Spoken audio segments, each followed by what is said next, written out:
रहमान रहीम। आज की बात में हम बात करेंगे ज़ाविया की बात है, अशफाक साहब की बात है। अशफाक साहब के लेक्चर के अलावा जो इस्लाही पैगामात हैं उनके अलावा उनकी कोटेशंस भी बहुत मशहूर हैं। एक चाहूँगा कोटेशन कॉल आपसे शेयर करूँ। अशफाक साहब कहते हैं कि जब बारिश होती है तो बारान रहमत से जो खाली गड्ढे होते हैं वो भर जाते हैं, मगर मोटे मोटे टीले और निचली सतह के टीले वहीं के वहीं रह जाते हैं। अपने आप को खाली रखो, अगर खाली रखोगे तो खाली झोली ही भरी जाती है। हम ज़िंदगी में ये समझते हैं कि हमें बहुत कुछ आता है और हम अपनी झोली को खाली नहीं रखते, अपने अंदर को खाली नहीं रखते और मजबूरन हम सीख नहीं सकते और सारी ज़िंदगी इस ज़ौम में होते हैं कि हमें बहुत कुछ आता है।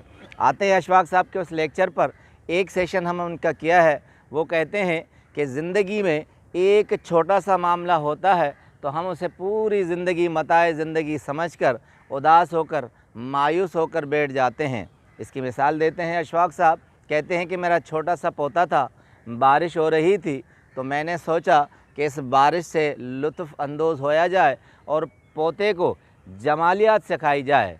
कहते हैं कि मैंने उसे गोद में लिया और जहाँ हमारा बड़ा सा हाल था वहाँ बड़ा सा शीशा लगा हुआ था और मैंने शीशे के पास अपने पोते को खड़ा कर दिया। बाहर चूँकि खूबसूरत दरख्त लगे थे बांस के और उनके ऊपर आहिस्ता आहिस्ता बारिश टपक रही थी। बहुत खूबसूरत मंज़र था, दरख्त थे, सरसब्ज़ी थी, हरियाली थी और परिंदे इस बारिश से आहिस्ता आहिस्ता उड़ान कर रहे थे। और कहते हैं कि बादलों का ऐसा झरमट था कि बहुत खूबसूरत भला मालूम हो रहा था और मौसम ऐसे था कि जैसे अपने आप को गोद में लिया हुआ उसने।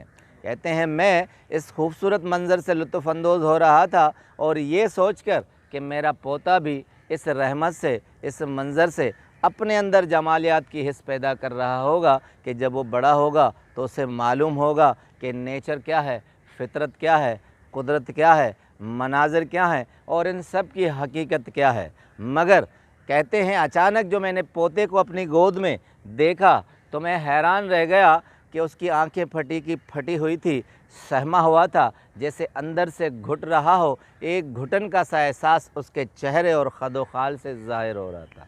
अब अशफाक साहब कहते हैं कि मुझे बड़ी हैरानी हुई। मैंने उसके चेहरे को थपथपाया और मैंने कहा कि सामने उंगली उठाई, इशारा किया, मगर वो उस तरफ नहीं देख रहा था, मुसलसल अपनी आँखें फटी की फटी शीशे की तरफ देख रहा था। अब कहते हैं मैंने भी अपनी आंखें उन मनाज़िर खूबसूरत अक्कास से वहाँ से हटा दी जहाँ अक्स था। फिर मैंने पोते की आंखों में देखकर उस रो की तरफ देखा जहाँ देख रहा था तो शीशे के इस तरफ एक मरी हुई मक्खी थी, जिसे मक्खी को देखकर मेरा पोता सहम गया था और ख़ूबसूरत कुदरत के मनाज़िर और ये जमालियात नहीं देख रहा था। अशफाक साहब कहते हैं कि हमारी ज़िंदगी का मामला भी कुछ इसी तरह है।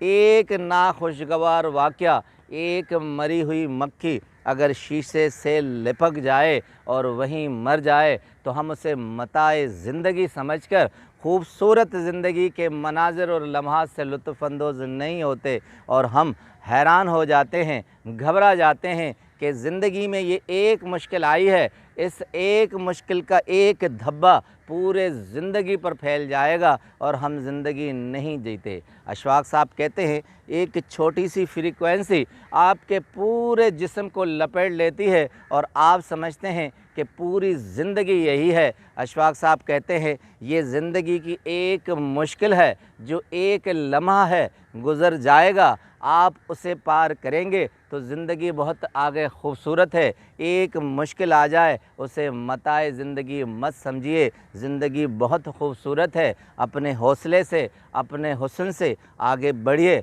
और जीते रहिए। आपका बहुत बहुत शुक्रिया।